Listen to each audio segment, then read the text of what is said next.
Hi guys, எபிசோடோட ஸ்டார்டிங்லேயே பார்த்தீங்கன்னா இல்லை பரபரப்பாக சமையல் வேலையை செஞ்சுட்டு இருக்கிறது காட்டிட்டு இருக்காங்க. நம்ம ஹீரோயின் இருக்கால அவள் தான் பார்த்தீங்கன்னா பிளான் எல்லாம் சொல்லிக்கிட்டு இருக்கா, அடுத்து நம்ம என்னென்ன சூப் செய்ய போகிறோம் அப்படின்ட்டு. ஆனால் அவள் சொல்கிறது பார்த்தீங்கன்னா ஏதோ ஒரு பாத்திரம் கண்டிப்பாக தேவை, அதை வச்சு தான் நம்ம செய்ய முடியும் அப்படின்ட்டு ப்ரெஷர் குக்கர் இருக்கிறோம்ல அந்த மாதிரி சொல்லிக்கிட்டு இருக்கா. என்ன இது புதுசாக இருக்குங்கிற மாதிரி சிட்டுலேருந்து எல்லாரும் கேட்டுக்கிட்டு இருக்க. நம்ம ஹீரோயின் பார்த்தீங்கன்னா இதுதான் நல்லா வேகிறதுக்கெல்லாம் யூஸ் பண்ணும், இதில் வச்சாதான் கரெக்டாக வேக போகும், ஏன்னா நம்ம செய்கிற டிஷ் அப்படி, அதனால கொஞ்சம் பார்த்து கேர்ஃபுல்லாக தான் செய்யணும்ட்டு எல்லாத்துக்கிட்டே சொல்லிக்கிட்டு இருக்கா. ஆனால் இதெல்லாம் புதுசாக இருக்குது, நம்ம நிஜமானமே கரெக்டான பிளான்ல தான் போறோமா அப்படின்ட்டு இவர் பாத்தீங்கன்னா நீ என்னென்னமோ புதுசா சொல்லிக்கிட்டு இருக்கங்கிற மாதிரி இதுக்கு அது இருக்கா இது இருக்கான்னு கேட்டுக்கிட்டு இருக்க. ஹீரோயின் பாத்தீங்கன்னா உங்க எல்லா கேள்விக்கும் பதில் இதை செஞ்ச உடனே தெரியும் உங்களுக்கு, அப்ப வேணா பாருங்க அப்படின்ட்டு இருக்க. ஆமா கரெக்டா நம்ம எப்படியாச்சும் இந்த சூப்பு அது இதுன்னு செய்யணும் அப்படின்ட்டு எல்லாம் என்ன சூப்ல செய்யலான்ட்டு பேசிக்கிட்டு இருக்காங்க. பட் சிக்கனை வச்சு எல்லாருமே சூப்பு அது இதுன்னு பேசிட்டு இருக்க. நம்ம ஹீரோயின் தான் பாத்தீங்கன்னா சில்லி அந்த மாதிரி புதுசா எதனா ட்ரை பண்ணலான்னு சொல்லிட்டு இருக்கா. அப்பதான் இவளுக்கு தெரியுது அந்த காலத்துல சில்லியே அப்படியே ஒரு எக்ஸிஸ்ட் ஆகலன்ட்டு. இவங்க எல்லாரும் பேசுறது வச்சு அவ்வளவுதானே, இப்ப நம்ம அதுவே செஞ்சிடலான் இருக்க. என்னென்னமோ சொல்றீங்க பார்க்கலாம் அப்படின்ட்டு இருக்கா. நம்ம செய்ய போகிறது புது டிஷ், அதனால கண்டிப்பாக நமக்கு பெருசாக பேர் கிடைக்கும் இருக்க. எல்லாருமே பார்த்தீங்கன்னா அப்போ ஃபர்ஸ்ட் ரவுண்டுக்கு இதுவாக செய்ய போகிறோங்கிற மாதிரி கேட்டுக்கிட்டு இருக்காங்க. ஹீரோயின் பார்த்தீங்கன்னா இல்லை இது நம்ம தேர்ட் ரவுண்டுக்கு செய்ய போகிறோம், ஏன்னா இப்போ நம்ம பிளான் பண்ணுறது தேர்ட் ரவுண்டுக்கு, நம்ம எப்போவுமே ரிவர்ஸில் ஆர்டர் தான் பண்ண போகிறோம், ஏன்னா என்னோட காம்படிஷனில் எப்போவுமே அதுதான் புது ஸ்ட்ராட்டஜி. ஃபஸ்ட்டு தேர்டு செகண்டு அடுத்து தான் ஃபர்ஸ்ட் ரவுண்டுக்கு நம்ம ப்ரிப்பேர் பண்ணுவோம். ஃபஸ்ட்டு இப்போ நம்ம தேர்ட் ரவுண்டுக்கு பண்ணணும், அப்போ தான் நம்ம ஒரு ரிவர்ஸ் ஸ்ட்ராட்டஜி யூஸ் பண்ணி ஜெயிக்க முடியும், ஏன்னா ஜெயிக்கிறது நம்மளுக்கு ரொம்ப முக்கியங்கிற மாதிரி. ஹீரோயின் பார்த்தீங்கன்னா புது பிளானை பக்காவாக போட்டுட்டு அந்த விசிலை எப்படியாச்சும் ரெடி பண்ணணும்னு சொல்லிட்டு இருக்க. யாருக்குமே தெரியல எப்படிரா பண்ணுறதுன்ட்டு, இது எங்கிருந்து தான் கொண்டு வருது அப்படிங்கிற மாதிரி எல்லாமே கேட்டுக்கிட்டு இருக்காங்க.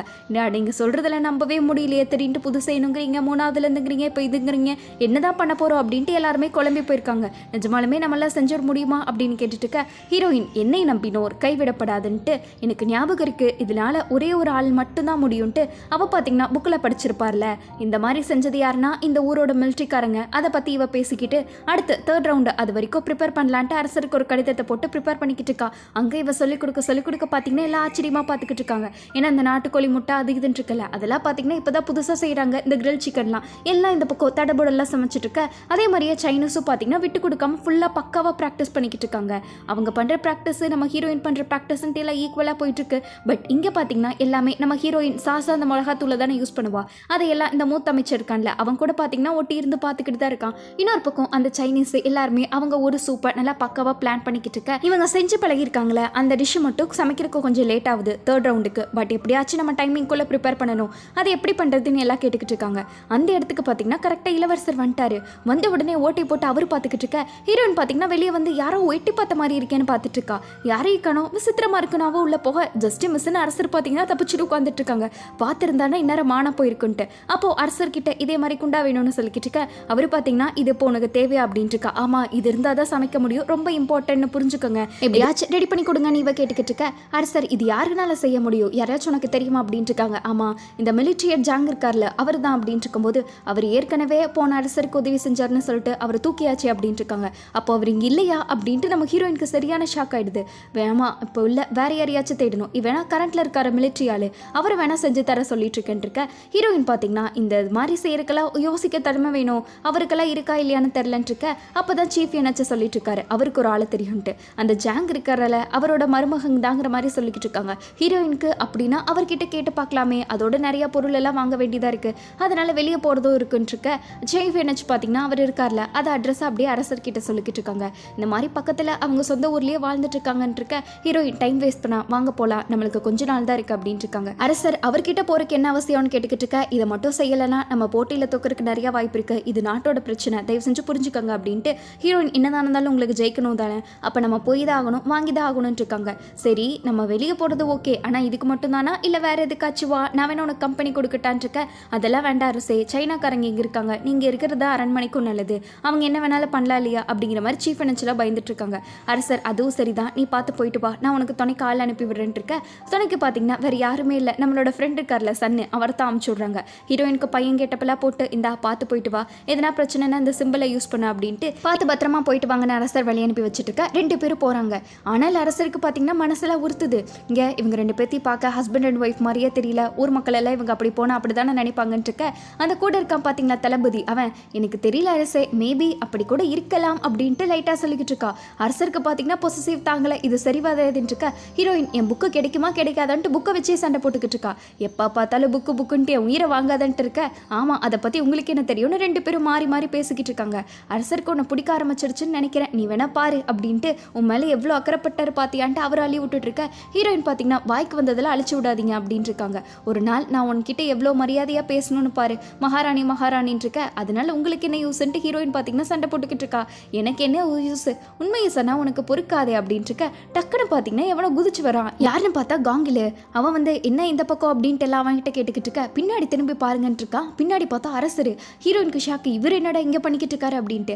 அரசர் பார்த்தீங்கன்னா இந்த மாதிரி காம்படிஷன் வச்சுட்டு உன்னை தனியாக அனுப்புறதெல்லாம் நல்லதில்ல, இன்க்ரீடியன்ஸ் வேற வாங்கணும்னு சொன்னேன், அதனால தான் நான் வந்திருக்கேன் அப்படின்ட்டு இருக்க. சன்னு பார்த்தீங்கன்னா இங்கே எதுக்கு வந்துறீங்கன்னு பதறிக்கிட்டு இருக்கான். பாதி சைனாக்காரங்க அரண்மனையில் இருக்காங்க, இது ஒன்றும் சரியில்லையே, உங்களுக்கு தெரியுமா தானே அரசே, அப்படியே இங்கே வந்தீங்கன்னு இருக்க. அதனால தான் அந்த முக்கியமான பொறுப்பை உன்கிட்ட ஒப்படைக்கலான்ட்டு இருக்கேன், நீ போய் அரண்மனையை பார்த்துக்கப்போ, நான் போய் இந்த இன்க்ரீடியன்ஸ் அப்புறம் இந்த குக்கர் எல்லாம் பார்த்துக்கிட்டு வரேன், ஏன்னா நம்ம நாடு ஜெயிக்கிறது என்னோட கடமை இல்லையா அப்படின்ட்டு அரசர் பார்த்தீங்கன்னா ஹீரோயின் கூட இருக்கிற பிளானை போட்டுக்கிட்டு இருக்க. எல்லாத்துக்குமே ஒன்றும் புரியல, வேற வழியே இல்லாமல் போயிட்டு இருக்காங்க. தளபதி காங்கிலுக்கெல்லாம் சிரிப்பு தான் வருது, இருந்தாலும் சரியான காண்டாகி போயிட்டு இருக்க. சீஃப் நினச்சிக்கிட்டு இந்த விஷயத்த சொல்லிக்கிட்டு இருக்காங்க. அரசர் இந்த மாதிரி வெளியே போயிட்டாருன்ட்டு. இது ரொம்ப ஆபத்தான டைமு, அதனால யார்கிட்டையும் இப்போதைக்கு சொல்ல வேண்டாம், நீங்கள் ஒரு பக்கம் பார்த்துக்கங்க, நான் ஒரு பக்கம் பார்த்துக்கிறேன்ட்டு ரெண்டு பேரும் ஆளுக்கு சரிப்பதியாக பிரித்து அரசர் வர வரைக்கும் பாதுகாக்கிறது நம்மளோட டியூட்டிங்கிற மாதிரி சொல்லிக்கிட்டு இருக்க. அங்கே போய் இன்னைக்கு அரசருக்கு உடம்பு சரியில்லை, அதனால காலையில் அமைச்சரவை நடக்காதுங்கிற மாதிரி சொல்லிக்கிட்டு இருக்காங்க. அரசர் நேற்று வரைக்கும் நல்லா தானே இருந்தார், இன்னைக்கு என்ன திடீர்னு உடம்பு சரியில்லைன்ட்டு அமைச்சர்கள்லாம் இருப்பாங்களே அவங்க எல்லாரும் கேள்வி கேட்டுட்டு இருக்க. அவ்வளோதான் உங்ககிட்ட சொல்ல முடியும், எல்லாம் காலி பண்ணுங்கன்ட்டு சன்னு அவங்க அப்பாவை துரத்தி விட்டுறாங்க. இன்னொரு பக்கம் அரசர் பார்த்தீங்கன்னா 2 கிலோமீட்டருங்கிற கதையா கூட்டி போயிட்டு இருக்கான் கூகிள். இன்னும் வந்துட்டோம், கொஞ்சம் வாங்க போயிடலாம் அப்படின்ட்டு அவன் அரசர் எடுத்துட்டு போயிட்டு இருக்க. வந்து தொலைகிறேன்டா அப்படிங்கிற மாதிரி அரசர் வந்துட்டேன்ல என்னதான் பண்ணி ஆகுறதுன்னு இருக்காங்க. ஹீரோயின் அங்கே வந்து நீங்கள் அரசர் அப்படி இப்படின்ட்டு பெருசாக சொல்லிடாதீங்க, அவங்க மாமா இல்லாத காரணமே இப்போ நீங்கள் தானே கொலை பண்ணீங்க, அதனால அவர் நீங்கள் அரசர்னா செஞ்சு தரக்கு வாய்ப்பு இல்லை, அதனால கொஞ்சம் கம்முன்னு வாங்க அப்படின்ட்டு ஹீரோயின் பார்த்தீங்கன்னா காலில் கூத்தாடி போயிட்டு இருக்க. மூத்த அமைச்சருக்கு அரசர் இந்த மாதிரி உள்ள இல்லைங்கிற விஷயம் தெரிஞ்சிருது. தெரிஞ்சோடனே அவர் பார்த்தீங்கன்னா ஏதோ புதுசாக பிளான் பண்ணிக்கிட்டு இருக்காரு. அரசர் இப்போ உள்ள இல்லைனா வெளியே இருக்காரு அப்படின்னா நம்ம அரசர் இப்போ என்ன வேணாலும் பண்ண முடியும்ல அப்படின்ட்டு இந்த போட்டி அப்படியே தடுத்து நிறுத்திடலாமான் இருக்காங்க. அதனால இப்போ என்ன பிரச்சனையாக போகுது, நம்ம இன்னும் கொஞ்ச நாள் பொறுத்து இருக்கலாங்கிற மாதிரி அவர் சொல்லிக்கிட்டு இருக்க. இந்த போட்டியில் நம்ம தாமதிக்கிறது எவ்வளோ பெரிய பிரச்சனை தெரியுமா, இது மட்டும் நம்ம ஜெயிச்சிட்டோம்னா என்ன ஆகும் தெரியுமா அப்படின்ட்டு எல்லாருமே பார்த்தீங்கன்னா அப்படியே எதனோ ஒன்று பெருசாக நம்ம ஆளுகளெல்லாம் அனுப்பி விடலாமான்ட்டு பேசிட்டு இருக்காங்க. அனுப்பலாம் கரெக்டு, பட் இந்த டைம் நம்ம டார்கெட்டை மாற்றி வைக்கிறோம், இந்த டைம் டார்கெட் நம்ம சீஃப் குக் இருக்கால அவதான்ட்டு எல்லாரும் பார்த்தீங்கன்னா ஹீரோயினுக்கு டார்கெட்டை வச்சுட்டு இருக்க. அவங்க எப்படியோ மேப்பை போட்டு நடுக்காட்டில் வந்துக்கிட்டாங்க. இன்னும் இங்கே வந்து நின்றுட்டுக்குன்னு ஓப்பன் பண்ணி பார்த்தா கரெக்டாக அவரோட வீட்டுக்கு வந்துட்டாங்க. இந்த ஜாங்கோட மருமக இருக்கார்ல அவரோட வீடு. இன்னும் இவன் பெரிய இவனாட்ட உள்ளெல்லாம் வரக்கூடாதுன்னு போர்டு போட்டு வச்சிருக்கான். ஓப்பன் பண்ணுறான்னு அரசர் பாட்டுக்கு ஓப்பன் பண்ணிட்டு போல அவன் பார்த்தீங்கன்னா சரியான ஆளாக இருப்பான் போல, அப்படியே சயின்ஸ் எல்லாம் கரைச்சி குடிச்சுவேன். டக்குன்னு பார்த்தீங்கன்னா ஏதோ ஒன்று ஓப்பன் பண்ணோலே வெடிக்கிற மாதிரி வச்சிருக்கான். அது பீரங்கி வேற இருக்கு. ஹீரோயின் பார்த்துட்டு ஓடுங்க அப்படின்ட்டு இருக்க. அரசரை பார்த்தீங்கன்னா டக்குன்னு பார்த்துட்டு எல்லாம் பதறி அடிச்சுட்டு ஓடிக்கிட்டு இருக்காங்க. தளபதி மட்டும்தான் அரசரை பாதுகாத்துக்கிட்டு இருக்கான். அரசர் நம்ம ஹீரோயினை பாதுகாத்துட்டு இருக்க. டக்குன்னு ஏதோ ஒன்று வெடிக்கும் பாருங்க, எல்லாம் உயிரே போயிடும் என்னடா வெடிக்குதுன்ட்டு. பட் அப்புறம் தான் தெரியுது இந்த அரிசி பொறி இருக்குல்ல அதுதான் வெடிச்சிருக்கு அப்படின்ட்டு. அங்கே அப்போ கூட நம்ம ஹீரோயின் பார்த்தீங்கன்னா அரசர் அப்படியே அழகாக பாதுகாத்துக்கிட்டு இருக்க. நம்ம ஹீரோயினுக்கே ஷாக்கு. 5 நிமிஷம் கழிச்சு அட என்னாச்சு என்ன வெடிச்சதுன்ட்டு எல்லாம் டக்குன்னு திரும்பி பார்க்குறாங்க. பார்த்தா தான் தெரியுது இது அரிசி இருக்குல்ல அந்த பொறி தான்ட்டு. இதே யாரா இங்கே வச்சது அப்படின்ட்டு நம்ம ஹீரோயின் பார்த்துக்கிட்டு இருக்க. அந்த ஜாங் இருக்கார்ல அவரோட மருமக, அவர் பார்த்தீங்கன்னா ஒரே குஷியாக இருக்காரு. ஏன்னா இவர் இந்த ஃபர்ஸ்ட் டைம் இந்த அரிசியெல்லாம் இருக்கும்ல அதை பொரியா மாத்திர மிஷினில் போட்டு எக்ஸ்பெரிமெண்ட் பண்ணிட்டு இருந்திருக்காரு. அது அப்படியே வெடிச்சோடனே அவருக்கு குஷி தாங்கலை. நம்ம ஹீரோயின் இதெல்லாம் ஒரு எக்ஸ்பெரிமெண்ட் போலன்னு இருக்க. அவர் பார்த்தீங்கன்னா ஒரே சந்தோஷத்தில் எல்லாத்தையும் பொறுக்கிட்டு சாப்பிட்ருக்காரு. பட் இருந்தாலும் அவருக்கு ஏதோ ஒரு டேஸ்ட்டு குறையிற மாதிரி இருக்கு. அரசர் பார்த்தீங்கன்னா திட்டிட்டு இருக்காரு, என்ன தைரியம் உனக்கு அப்படின்ட்டு, நீ யாரு என் வீட்டுக்குள்ளே வந்து என்ன கேள்வி கேட்டுட்டு இருக்கேன் இருக்க. அரசர் என்னையவே எதிர்த்து கேட்குறியான் இருக்க. ஹீரோயின் தான் பார்த்தீங்கன்னா டக்குன்னு கேட்டை போட்டுறா. இவர் இந்த மாதிரி சீஃப் ராயல் அப்படின்னு இருக்க. அதனால இங்கே என்ன என்னோட வீட்டில் உங்களுக்கு என்ன வேலைன்னு இருக்காங்க. என்ன தைரியம் இருந்தா என்கிட்டயே நீ நான் பேசுவேன் அப்படின்ட்டு அரசர் பார்த்தீங்கன்னா அவனை கொள்றதுலேயே இருக்காங்க. இப்போ நீ வீட்டை விட்டு போறியா இல்லை பெருசாக எதனா பண்ணி விட்டுட்டான்ட்டு அவர் வீட்டை விட்டு அனுப்புறதுலேயே இருக்காங்க. காங்கில் தான் பார்த்தீங்கன்னா பொறுமையாக போய் கொஞ்சம் கூலாக இருங்க, உங்ககிட்ட ஒரு முக்கியமான விஷயம் பேசலான்ட்டு வந்திருக்கோம், மற்றபடி இந்த பீரங்கி சூப்பராக இருக்கே அப்படின்ட்டு இருக்காங்க. ஹீரோயின் மற்ற விஷயத்தெல்லாம் சுற்றி பார்க்குறா. இவர் ப்ரெஷர் அது இதுன்ட்டு கரைச்சி குடிச்சு வச்சிருக்காரு. இந்த மாதிரி நான் தான் சீஃப் குக்கு உங்ககிட்ட ஒரு பேசணுன்ட்டு வந்திருக்கேன் அப்படின்ட்டு ஹீரோயின் பார்த்தீங்கன்னா அப்படியே பில்டப்பாக கொடுத்து பையன் மாதிரி பேசிட்டு இருக்க. பொண்ணு நீ ஏன் பையன் கெட்டப்பில் வந்திருக்கேன்னு கரெக்டாக கண்டுபிடிச்சிடுறாங்க. எல்லாத்துக்கும் சிரிப்பு வருது. கரெக்டு தானே, உங்ககிட்ட ஒரு முக்கியமான விஷயம் பேசணும், அதனால தான் நான் கடல் தாண்டி வந்திருக்கேன், தயவு செஞ்சு கொஞ்சம் ஹெல்ப் பண்ணுங்க அப்படின்ட்டு இருக்க. அதுக்கு தான் அரசர் இருக்கார்ல அவர் உதவி செய்வார், இந்த நாட்டோட உதவி எனக்கு எதுக்கு, போய் அரசர்கிட்ட கேளுங்க அப்படின்ட்டு அவர் பார்த்தீங்கன்னா எந்த ஒரு உதவியை செய்ய மாட்டேன்ட்டு 100% கேரண்டியோட சொல்லிட்டு இருக்க. நீங்கள் மட்டும் இப்போ போகலன்னா அப்புறம் பாருங்க நடக்கிறதே வேறன்ட்டு ஏதோ ஒரு ஸ்க்ரீனாட்ட பிடிச்சி இழுக்கிறாங்க. ஹீரோயின் பார்த்தீங்கன்னா தயவு செஞ்சு விடுங்க, கம்மன் இருங்க, கூல் டவுன் ஆகுங்கன்ட்டு அங்கே கடுப்பாகிறவங்களை கூல் டவுன் பண்ணிட்டு இருந்தா. பார்த்தா இவர் ஓப்பன் பண்ணுவார் பாருங்க ஸ்க்ரீனு, அங்கே பார்த்தீங்கன்னா இந்த அம்பெல்லாம் இருக்கும்ல அதெல்லாம் பக்காவாக ஷார்ப்பாக லைனில் நிறுத்தி வச்சுருக்காங்க. ஜஸ்ட்டு மிஸ்ஸு ஒன்று மாதிரி குத்துச்சுனாலும் மொத்த உயிரும் போயிடும். எல்லாரும் பார்த்துட்டு அப்படியே ஷாக் ஆகி தகச்சு போய் நின்றுட்டுருக்க. இப்போ வாங்க பார்க்கலாம் அப்படின்ட்டு அவர் நிற்கிறாரு. யாராச்சும் பேசணும்னு வந்தால் கூட அவர் பேசுகிற நிலமையில் இல்லை. நம்ம ஹீரோயின் பார்த்தீங்கன்னா இவங்க விட்ட அரசரே எல்லாத்தையும் கெடுத்துருவான், நம்ம எப்படியாச்சும் கூட்டிகிட்டு போயிடலான்ட்டு அப்புறமா யோசிக்கலான்ட்டு நீங்கள் கொஞ்சம் ஹெல்ப் பண்ணிங்கன்னா நானும் அந்த ரைஸ் பப்ஸ் இருக்குல்ல அதுக்கு நான் ஹெல்ப் பண்ணுவேன் அப்படின்ட்டு இருக்க. அவர் இரு என்ன பஃபா அப்படின்ட்டு கேட்டுக்கிட்டு இருக்காங்க. ஹீரோயின் வேலை செஞ்சிருச்சு அப்படின்ட்டு அவள் உள்ள வந்து பார்த்தீங்கன்னா சர்க்கரை இருக்குல்ல அதை கொஞ்சம் கொடுக்குறா. இந்தாங்க இந்த சர்க்கரையை மட்டும் யூஸ் பண்ணி பாருங்க, அதுக்கப்புறம் டேஸ்ட் எப்படி இருக்கு, நீங்கள் எதிர்பார்த்த மாதிரி இருக்கா இல்லையான்ட்டு பாருங்க அப்படின்ட்டு அவள் பார்த்தீங்கன்னா வெளியே வந்துடுறா. எவ்வளோ டைம் சொல்கிறது, இவ்வளோ சொன்னாலும் கேட்கவே மாட்டிங்களா, கொஞ்சம் விட்டுருந்தா நீங்கள் அரசர்னு உண்மையை சொல்லி எல்லாத்தையும் காலை வாங்கியிருப்பீங்கன்னு இருக்க. அவன் என்ன அவ்வளோ திமிரா பேசிட்டு இருக்கான், அரசர் கோவமாக இருக்காங்க.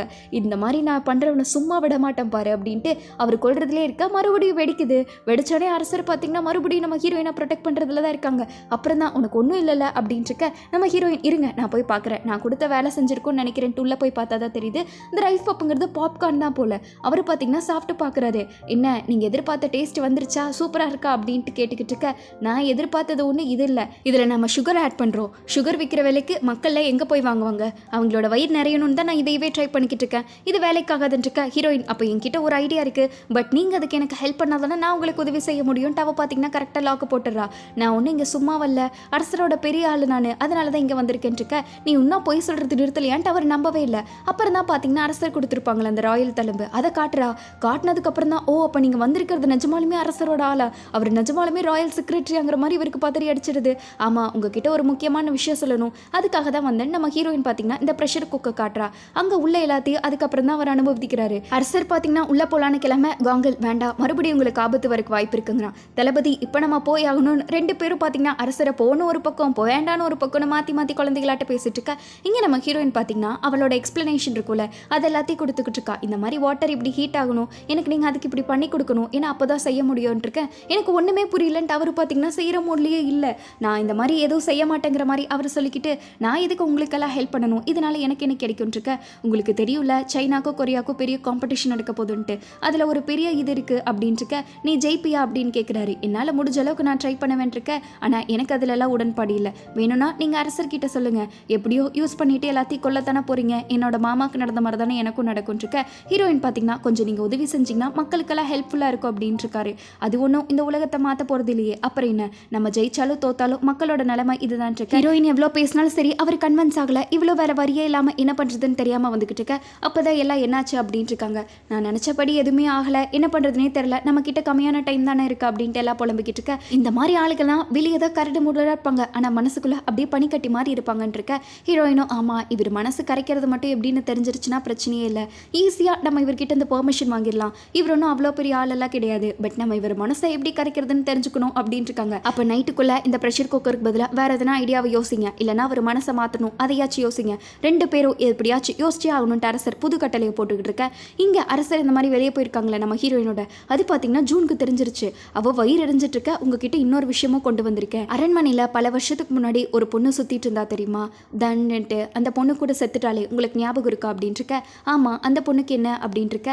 அந்த பொண்ணோட தம்பி வேற யாருமே இல்லை காங்கில் தான் அப்படின்ட்டு இருக்கா. ஓ அக்காவோட பழி தீக்கிறதுக்கு தான் அரண்மனையில் சுற்றிட்டு இருக்கானா, இன்னும் அவனை பற்றி ஆளை போட்டு விசாரிங்க அப்படின்ட்டு ஜூன் பார்த்தீங்கன்னா நம்ம காங்கில் இருக்கான்ல அவனை விசாரிக்கிறதுக்கு கட்டளை இட்டுட்டு இருக்க. இன்னொரு பக்கம் இந்த விஷயம் இருக்கார்ல அரசர் வெளியே போனது, அது ராஜமாதாக்கும் சரி மற்றவங்களுக்கும் சரி தெரிஞ்சிருச்சு. இந்த மாதிரி அரசர் பண்ணதே இல்லை, இப்போ பண்ணியிருக்காருன்னா புதுசாக இருக்குது, அதுவும் சைனாக்காரங்களா இருக்காங்கன்னு தெரிஞ்சோ அரசர் போயிருக்காரு. எனக்கு என்னமோ டவுட்டாக இருக்குது, அரசருக்கு ஒரு வேலை அந்த பொண்ணை பிடிச்சிருச்சோ என்னமோ அப்படின்ட்டு இருக்கிறவங்க எல்லாருமே பார்த்தீங்கன்னா பேசிக்கிட்டு இருக்காங்க. ஆனால் ராஜமாதா இருக்காங்க பார்த்தீங்களா, என்ன பேசிட்டு இருக்கீங்க, அப்படியெல்லாம் நடக்கிறதுக்கு வாய்ப்பே இல்லைன்ட்டு அப்படியே எல்லாத்தையும் கம்மனை அடக்கி வச்சுட்டு இருக்க. ஆனால் அரசர் பார்த்தீங்கன்னா நம்ம ஹீரோயின் தூங்கிட்டு இருக்கால, அதை அப்பாவியாக ஓரமாக உட்காந்து பார்த்துக்கிட்டு இருக்காங்க. அவள் தூங்கினதுக்கு அரசர் பார்த்தீங்கன்னா அவரோட ஷால் இருக்குல்ல அதை போத்தி விட்டுட்டு ராஜமாதாக்கு அப்படியே ஆப்போசிட்டாக நம்ம ஹீரோயின் தூங்காரோட அழகை பார்த்து ரசிச்சுட்டு இருக்கன்ட்டு அதோட இந்த எபிசோட் முடிக்கிறாங்க. எப்படி காய்ஸ் நெக்ஸ்ட் எபிசோடில் தான் நம்ம ஹீரோயின் மனசை மாற்றினாலா இல்லையான்னு தெரிஞ்சிடும். அதை விட இன்னொரு குட் நியூஸ் எபிசோடெல்லாம் ரிலீஸ் ஆயிடுச்சு, அதனால இனிமேல் டான்னு டக்கு டக்குன்னு வந்துடும். அதனால மறக்காமல் வந்து நோட்டிஃபிகேஷன் வந்தோடனே பார்ப்பீங்கன்னு நினைக்கிறேன். இந்த எபிசோட் நல்லா இருந்துச்சா இல்லையான்னு கமெண்ட்ல சொல்லிட்டு போங்க. அதோட அடுத்த எபிசோடில் நம்ம ஹீரோயினுக்கு என்னென்னலாம் பிரச்சனை வரப்போகுது, அதெல்லாம் தாண்டி அவ ஜெயிப்பாலா மாட்டாளா அப்படின்ட்டு இதோட பல ட்விஸ்ட் டர்ன்ஸ் அவங்களோட ரொமான்ஸ் எல்லாம் சேர்த்து விட்டுருப்பாங்க. அதெல்லாம் பார்க்கணுன்னா மறக்காமல் சப்ஸ்கிரைப் பண்ணிக்கோங்க. வீடியோ பிடிச்சிருந்தா லைக் ஷேர் எல்லாம் பண்ணிடுங்க. அடுத்து ஒரு சூப்பரான எபிசோடில் மீட் பண்ணுவோம். அது வரைக்கும் பை ஸ்வீட்டீஸ்.